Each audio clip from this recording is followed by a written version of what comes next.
If I might just come back, very briefly on this. I hear what Sean is saying, but you know, from my perspective, when I see Martin McGuinness going to the Savile inquiry and saying that he operates under a code of silence and can't tell the truth, the whole truth, and nothing but the truth, when I hear Gerry Adams denying he was ever in the IRA, then I wonder if Republicans are up for coming forward and telling the truth about what happened as well. This is not just about governments doing it, state forces doing it, loyalists doing it. Republicans have to do it as well.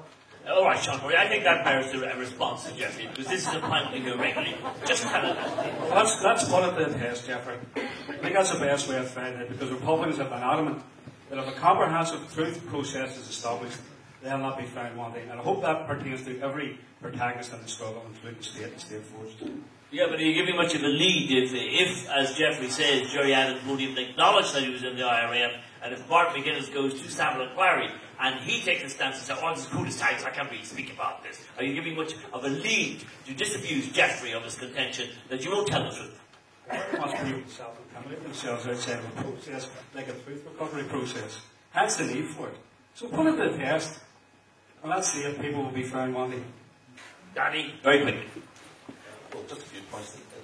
On the Republican side, there's the perception also that the state is out to use payback. For example, you know, you've got Marion Price, who is in jail even though she's been given bail, and other people have been arrested.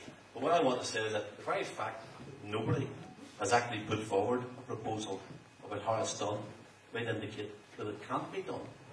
And I actually agree with Jeffrey. I don't think that protagonists in the struggle and others, including state forces, including politicians, including Mrs. Thatcher, are prepared to tell the truth about what went on here and the dirty war and who was pulling the strings.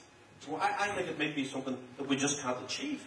And I know that leaves an awful lot of people terribly unhappy and stranded forever. But nobody here yet, not one voice here on the panel or on the floor is able to turn around and say, here's how we do it. No. Dan, are you proposing a split of republicanism or something? It's very interesting. I think we could another debate opening up here tonight. Colin, very quickly, please.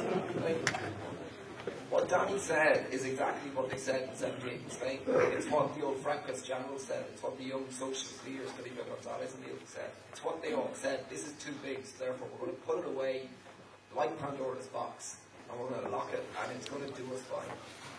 It can't be ignored. And the issue so much is not the process, it's the framework, the roadmap for the process. It's whether or not we could accept any process, and I'm very open-minded about it. I'm probably exactly where Sean is in a lot of it, but whether we could accept that those basic principles, truth, justice, reconciliation, need to be the foundation stone of it. That's the big issue for us, and that's the major political test. Can we move into that space without fearing self-destruction? I did listen to Professor Sidoto, who was here for some time. He's an Australian professor. He's been all around the world examining this whole issue. And his contention is, you cannot bury the past no matter what you do.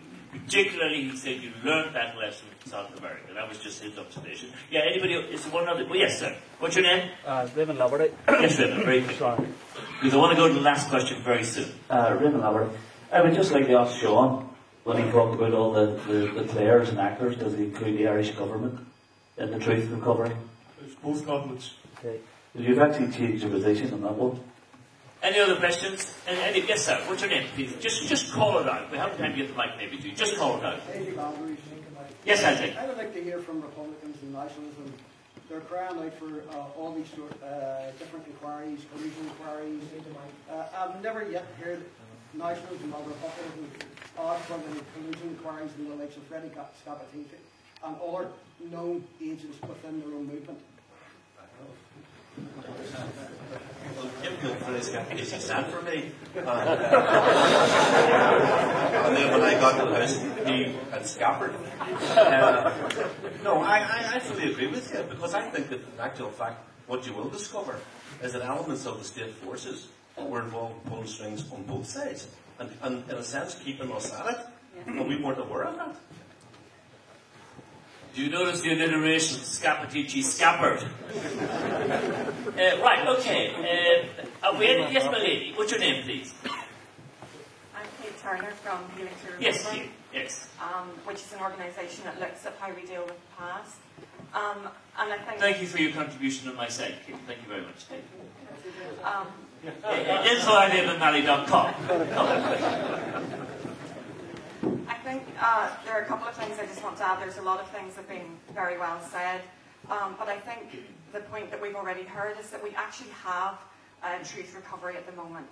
It's the piecemeal, it's the HED, the police ombudsman, it's autobiographies, it's newspaper articles saying this happened 20 years ago, this. So we have truth recovery, we have a piecemeal one.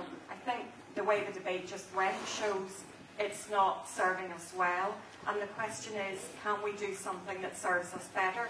And the difficulty is that quite often when we get into that debate, we are talking as if the only other possibility is a South African style Truth and Reconciliation Commission.